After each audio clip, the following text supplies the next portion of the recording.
Era uma vez. Não existem no mundo palavras mais mágicas. Elas abrem as portas para as melhores histórias já contadas.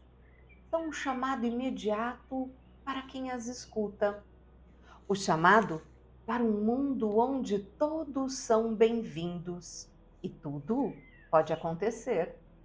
Ratos se transformam em homens, borralheiras viram princesas e, nesse processo, ensinam lições valiosíssimas. Olá, eu sou Elaine Mardegan, influenciadora de mentes. É um prazer ter você comigo no Histórias que Curam, um projeto que nasceu dentro do meu consultório, incentivado pelos meus clientes que tiveram feridas curadas pelas histórias que eu conto. Então, é só sentar, ficar o mais confortável comigo e prestar atenção ao que eu vou te contar.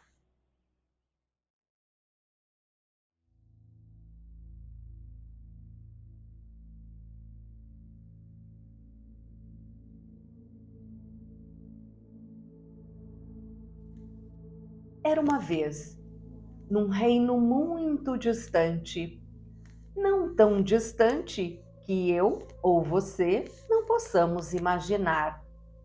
Havia uma masmorra, um lugar deplorável.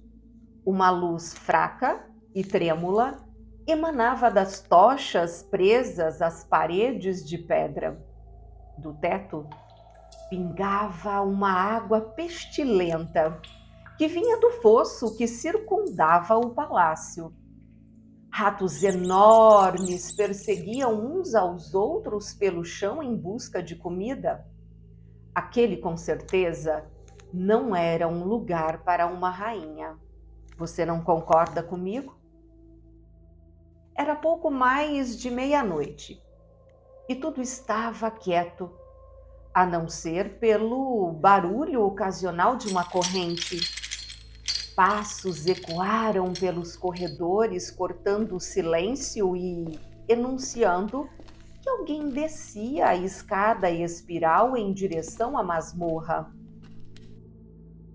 Uma jovem, coberta dos pés à cabeça por uma longa capa esmeralda, surgiu nos últimos degraus. Passou cautelosamente pelas celas enfileiradas, provocando a curiosidade dos prisioneiros. A cada passo, sua velocidade diminuía, ao contrário do ritmo do seu coração, que batia mais apressado. Tum, tum, tum, tum. Os presos eram organizados de acordo com o delito cometido. Quanto mais ela avançava pelo interior da masmorra, mais cruéis e perigosos eram os criminosos que encontrava ali. Os olhos da jovem focavam a cela que ficava bem no fundo do corredor, na qual uma prisioneira especial era vigiada dia e noite por um guarda bem forte. A jovem viera para fazer uma pergunta simples, mas que a consumia diariamente. Talvez você também tenha uma pergunta simples que te consome diariamente. Mas vamos voltar à nossa jovem que tinha uma pergunta que roubava seu sono na maioria das noites e que, quando ela finalmente conseguia dormir, era a única coisa com a qual sonhava. Somente uma pessoa poderia dar a resposta que precisava. E essa pessoa era justamente a prisioneira que se encontrava de trás daquelas grades. Quero vê-la, disse ao guarda a mulher vestida com uma longa capa. Ninguém tem permissão de vê-la, respondeu o guarda. Sigo ordens estritas da família real. A mulher então baixou o capuz e lhe mostrou o rosto.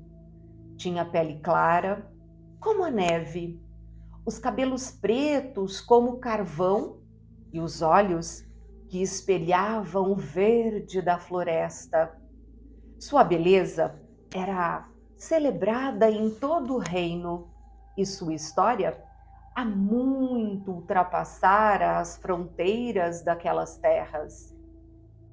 Majestade, por favor, perdoe este humilde servo, desculpou-se o guarda, curvando-se rapidamente em uma reverência exagerada. Não esperava receber a visita de alguém do palácio, disse ele. Não precisa se desculpar, disse ela, mas por gentileza, não diga a ninguém que estive aqui esta noite. Certamente, disse o vigilante. A mulher aproximou-se da grade, aguardando que esta fosse suspensa, mas o guarda hesitou. Tem certeza de que deseja mesmo entrar, majestade? Perguntou ele. Preciso vê-la, disse a mulher, a qualquer custo. Então, o guarda começou a girar uma enorme alavanca, fazendo as barras de ferro subirem. A mulher respirou fundo e seguiu em frente. Caminhou por entre as paredes de um corredor ainda mais longo e escuro. As grades em sequência se suspendiam sucessivamente diante dela, fechando-se atrás de si assim que ela as atravessava. Finalmente chegou ao fim do corredor e a última grade se abriu para que ela pudesse entrar na cela. Então estava lá. Veja, a prisioneira estava sentada em um banquinho bem no meio do recinto, o olhar absorto na pequena janela. Levou alguns minutos até se dar conta da presença da visitante atrás de si. Era a primeira visita que recebia. E soube quem era sem precisar olhar. Só podia ser uma pessoa. Olá, Branca de Neve, disse a prisioneira. Olá, madrasta, respondeu Branca de Neve, estremecendo um pouco de nervosismo.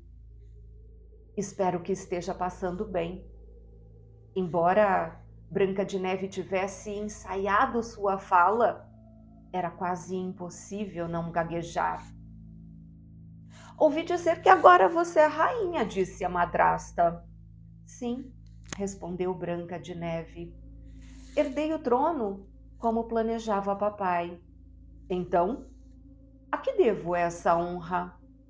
Veio me ver definhar? Perguntou-lhe a madrasta. De sua voz emanavam o poder e a autoridade habituais, conhecidos por derreter como gelo ao fogo o mais robusto dos homens.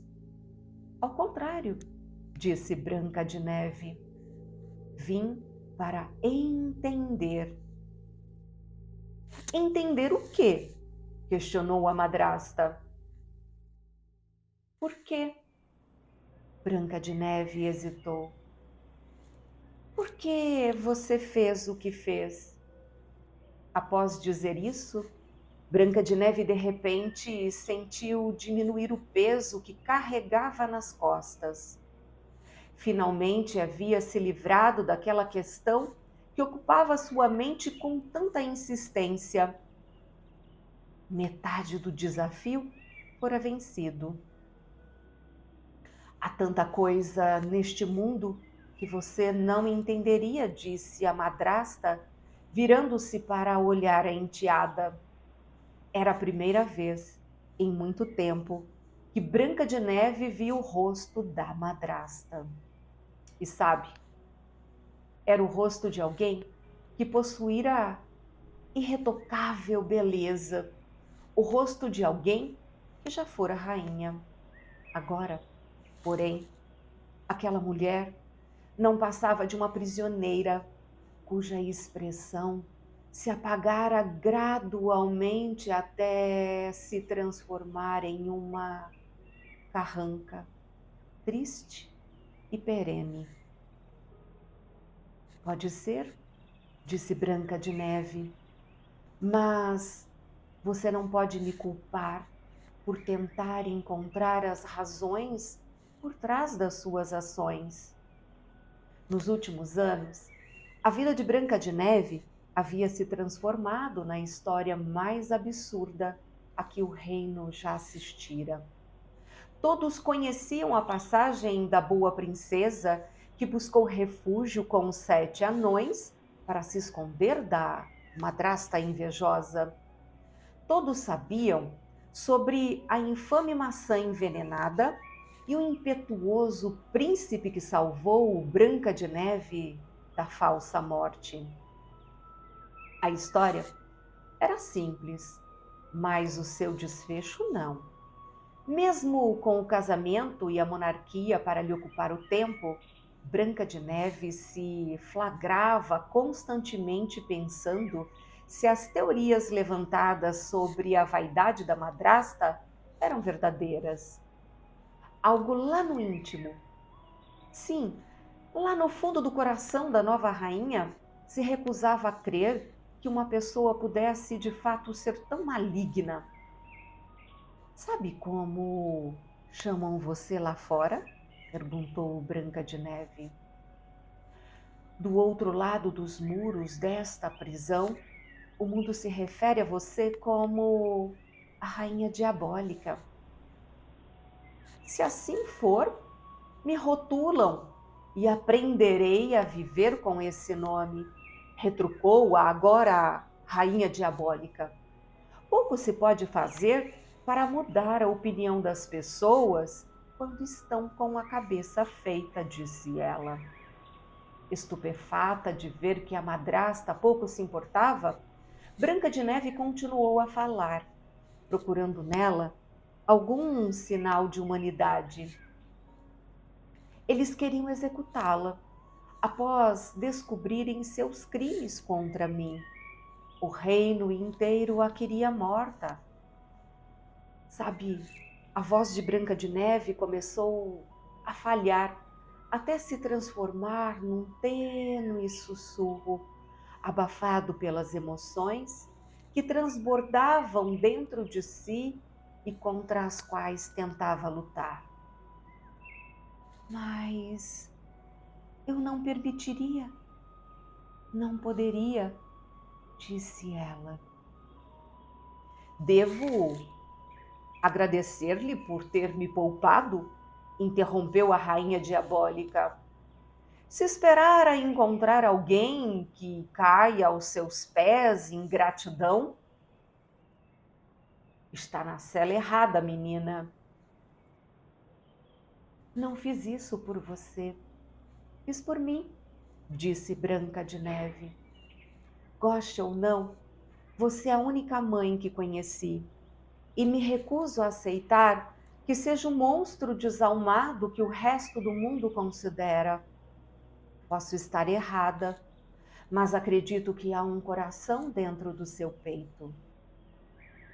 Lágrimas escorriam pela cândida face de Branca de Neve. Prometera a si mesma que seria forte, mas ao ficar diante da madrasta, perdera o controle das suas emoções. Pois então, receio que você esteja equivocada, disse a rainha diabólica. A única alma que tive nesta vida morreu muito tempo atrás. E o único coração que você encontrará no meu peito é feito de pedra. A rainha diabólica, de fato, tinha um coração de pedra, mas não dentro de si. Uma pedra com o tamanho e a forma de um coração humano jazia sobre uma pequena mesa no canto da cela. Foi o único item que lhe autorizaram a levar para a masmorra. Branca de Neve reconheceu a pedra que vira na infância. O objeto sempre fora bastante precioso para a madrasta. Ela nunca o perdia de vista.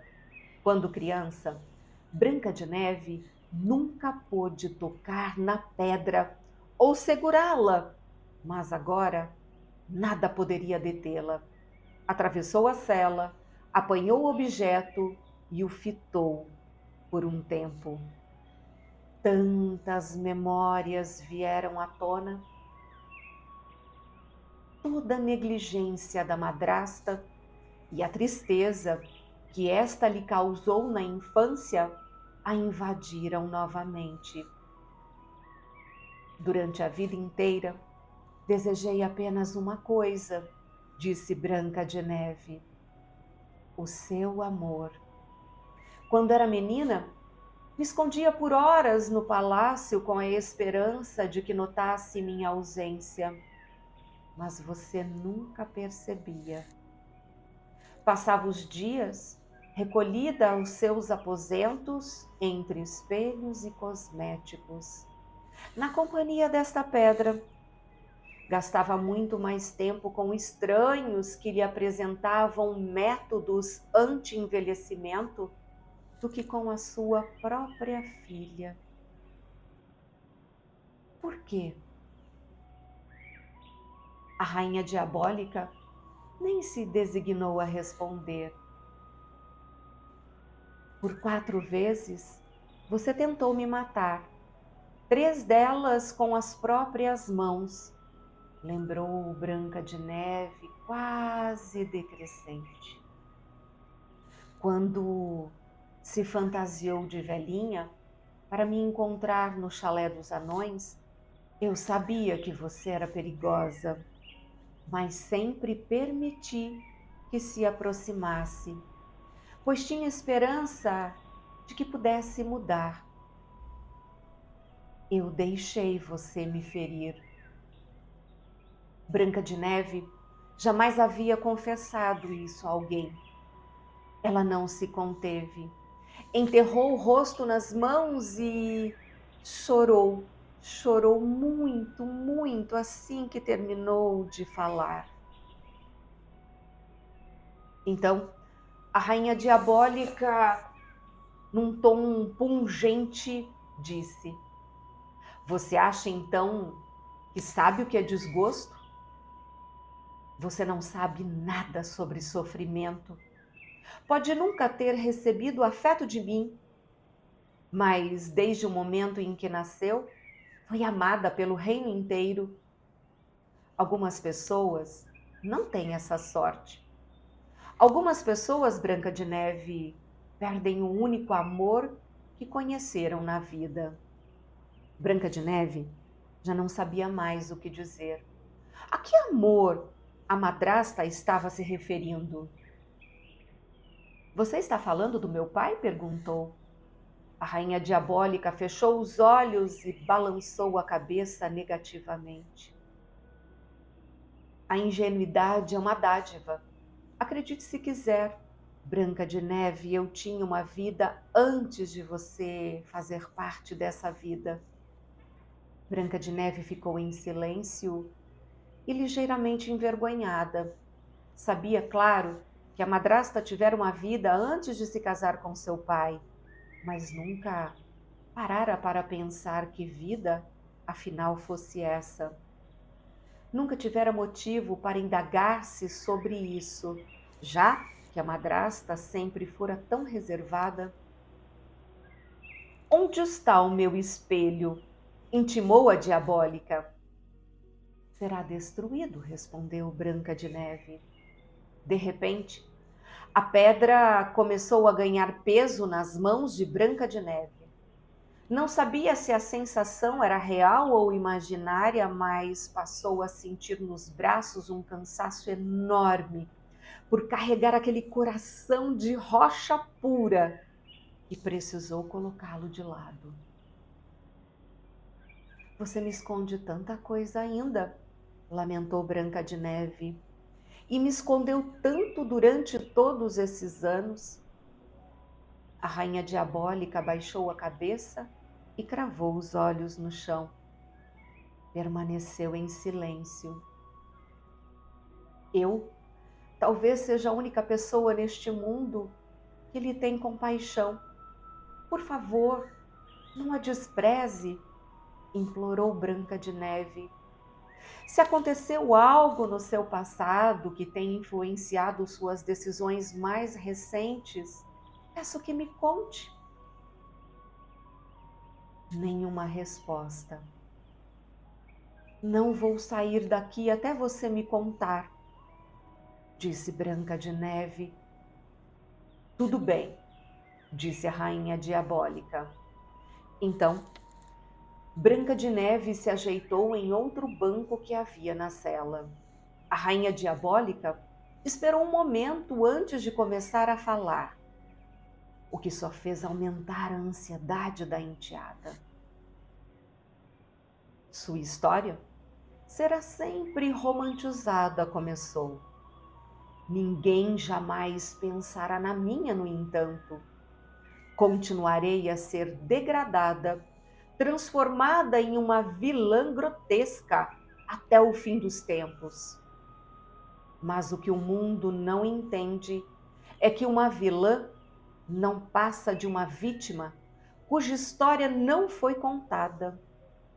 Tudo que fiz, o trabalho de uma vida e meus crimes contra você foram todos por ele.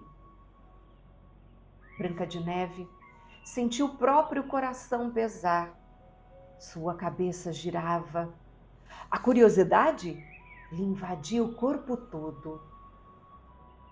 Quem?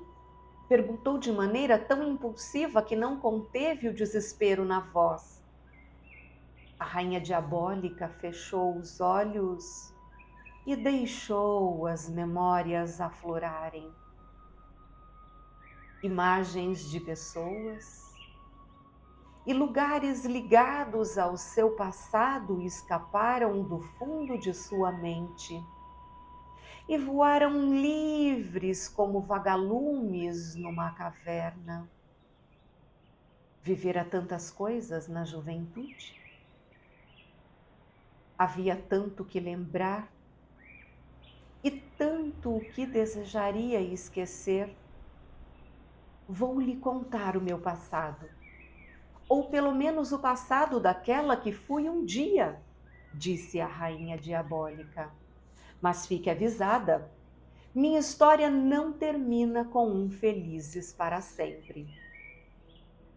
Era uma vez uma jovem sobre a qual você pode imaginar, julgar ou não julgar. Que história ela tem para contar? Conte para você. Conte para mim.